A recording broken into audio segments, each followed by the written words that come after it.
అంటే వాళ్ళ family members ఎవరు కూడా కంప్లీట్ ఎక్కడో ఊరు వదిలేసి వెళ్ళిపోయాడు, ఎక్కడో బతుకుంటున్నారులే అనుకున్నారు సార్. అచ్చా. అప్పటిదాకా మేము చెప్పేంత వరకు అది చనిపోయిన సంగతి కూడా తెలియదు వాళ్ళు. అలాంటి కేసుని డిటెక్ట్ చేశాము. తర్వాత 2015లో ఒక మర్డర్ కేసు, అది రోడ్ యాక్సిడెంట్ కింద క్లోజ్ చేశారు. కానీ అది దృశ్యం టైప్లోనే జరిగింది, సినిమా మాదిరి. రోడ్డు పక్కనే అది అది ఎందుకంటే సార్ వాడు చంపింది వాళ్ళ రిలేటివ్ అమ్మాయిని ఒక అబ్బాయి ఇష్టపడ్డాడు.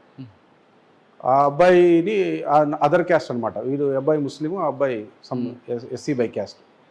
ఆ ఎస్సీ బై క్యాస్ట్ పిల్లోడు మా అమ్మాయిని చేసుకున్నాడు కదా అని చెప్పేసి తీసుకుపోయి మాటలు చెప్పేసి వాడిని ఊరవతల పోయి చంపేశారు. చంపిన తర్వాత రోడ్డు పక్కనే గుంతలో పూడ్చారు అతన్ని. పూడ్చిన తర్వాత మళ్ళీ డౌట్ వచ్చింది, అంటే తక్కువ లెవెల్లో పూడ్చినాం కదా, రేపు బాడీ బయటకు వస్తే వాసన వస్తుందని చెప్పేసి ధర్మవరంలో టౌన్లోనే ఒక కుక్కని అదే పనిగా రోడ్ యాక్సిడెంట్ చంపి, ఎవరిని, ఆ కుక్కని, ఒక డాగ్ని చంపి ఆ డాగ్ని తీసుకుపోయి ఆ శవం మీద వేసినారు.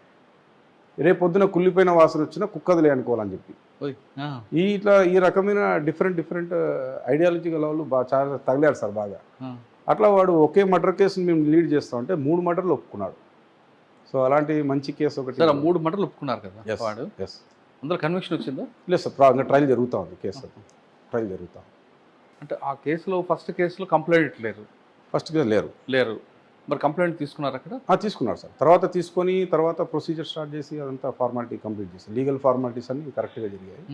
అండ్ అక్కడ ఫస్ట్ కేసులో కంప్లైంట్ వచ్చిన బాడీ రికవర్ అయినా, కానీ అక్కడ మన వాడిన ఎక్విప్మెంట్ ఉంటుంది కదా వాడి దగ్గర, హామ్ లేదు కదా వాడి దగ్గర, దేంతో చంపాను, ఎలా చంపాను, బైండింగ్ వైర్ మనకి ఉంటుంది కదా, ఆటో బైండింగ్ వైర్ అని, చాలా హార్డ్. అది రికవర్ అయిందా? లేదు, అది మనకు కనిపించలేదు, కానీ బాడీ ఉండింది ప్రూఫ్.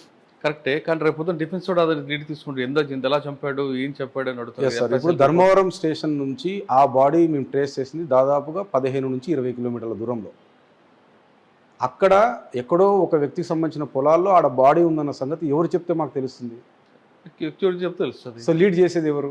వాడే చేస్తాడు. సో అక్కడ లీడ్ చేసినప్పుడు only confession before the police officer is not admissible అంటారు. అంటే పోలీసు వాళ్ళకి చెప్పే కన్ఫెషన్ చట్టంలో ఒప్పుకోరు. దానికి లీడింగ్ ఏదో ఒకటి ఉండాలంటారు కదా. ఆ లీడింగ్ ఏముంది అక్కడ అంటే డెడ్ బాడీ ఉంది.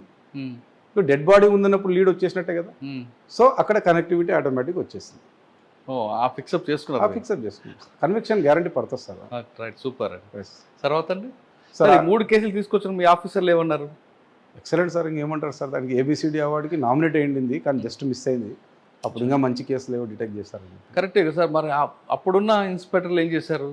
ఇన్స్పెక్టర్ గారే సార్. నేను అప్పుడు మీకన్నా ముందు అప్పుడు నేను ఎస్ఐ సార్. అవును, వాళ్ళు ఎందుకు దానికి అంత ప్రయారిటీ ఇవ్వలేదు సార్? మా చిన్న పెద్ద సార్ అని చెప్పేసి మాకు CA గారు ఉంటారు.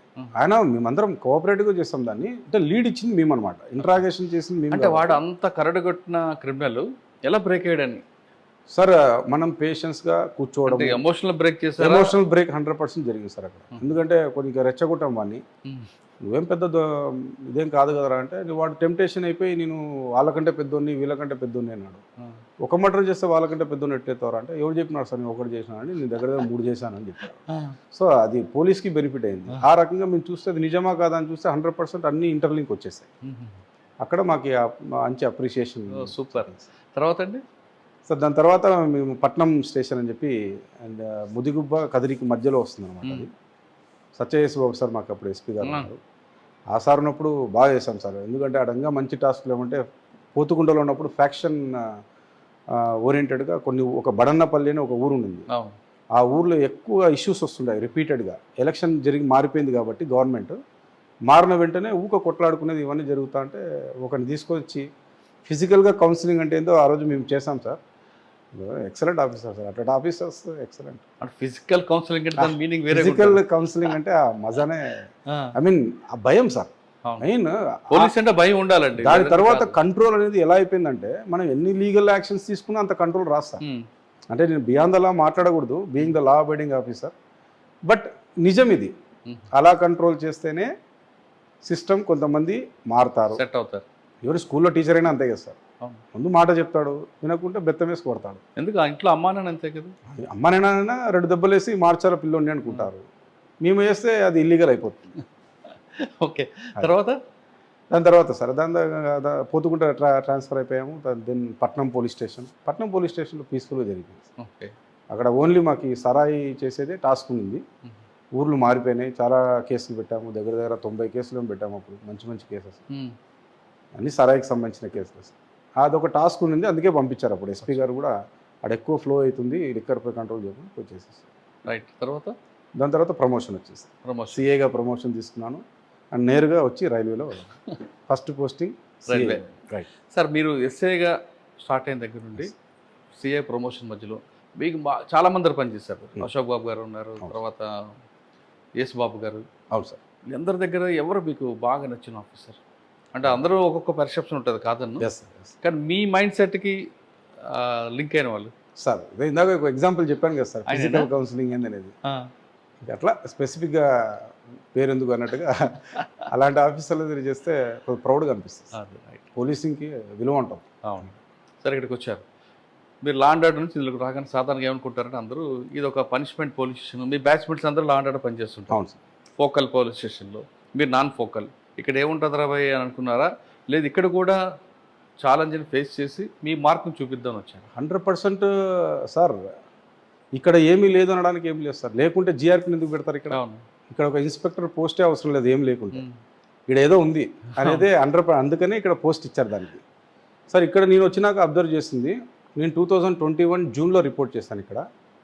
6 months అప్పుడే అయిపోయింది 2021. ఆ 2021లో కోవిడ్ కూడా నడిచింది ఆ టైంలో.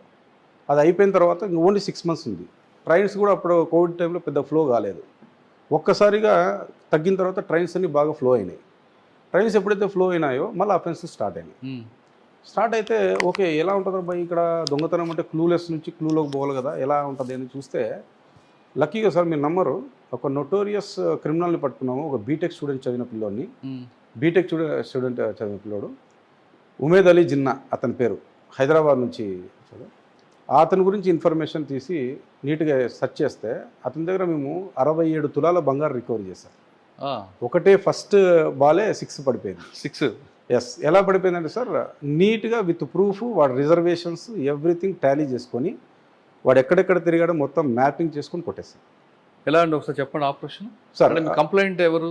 సార్, కంప్లైంట్ కాదు, డైరెక్ట్గా మేము ఇక్కడ కంప్లైంట్ ఆల్రెడీ కొన్ని కేసెస్ రిపోర్ట్ అయినాయి. ఈ కేసెస్ రిపోర్ట్ అయిన కేసులు తీసుకున్నారు, డేట్స్ అవన్నీ తీసుకున్నాము అన్నమాట. డేట్స్ అన్నీ నోట్ చేసుకున్నాము, ఏ ట్రైన్లో జరిగాయి ఆ ట్రైన్ నోట్ చేసుకున్నాము. సరే, take the reservations of all those trains. Reservation అన్ని కలెక్ట్ చేస్తాము. రిజర్వేషన్స్ కలెక్ట్ చేస్తే ఒక కామన్ నేమ్ కనబడుతుంది ప్రతి చోట. అంటే ఒకసారి జిన్నా అని ఉంటుంది, ఒకసారి ఉమేద్ అని ఉంటుంది, ఒకసారి హుస్సేన్ అని ఉంటుంది, అట్లా డిఫరెంట్. Age group 25 years. అది కామన్ ఉంది. సో కామన్ ఉంది. మేము కలెక్ట్ చేసింది కూడా 20 నుంచి 30 years ఏజ్ వరలోనే తీసుకున్నాం. నంబర్ సిమిలర్గా కనబడుతుంది అని చెప్పి చూస్తే ఏ నెంబర్ అయితే వాడు ఇచ్చాడో ఆ నెంబర్ నాట్ వర్కింగ్ అని వస్తుంది. రైట్. సో ఫేక్ నెంబర్ ఇచ్చాడు వీడు, రెగ్యులర్ నెంబర్ ఇవ్వకుండా ఫేక్ నెంబర్ ఇచ్చాడు, ఎవడు వీడు అని చెప్పి మొత్తం ఆరాధిస్తే మా దాంట్లో ఇప్పుడు రైల్వేలో ఒక సిస్టమ్ ఉంటుంది సార్, అడ్వాన్స్ బుకింగ్ కూడా మేము తెలుసుకోవచ్చు. వాడు గతంలో రిజర్వేషన్స్ చేసుకొని తిరిగిన ప్రాంతము ప్లస్ అడ్వాన్స్ రిజర్వేషన్ కూడా తెలుసుకోవచ్చు.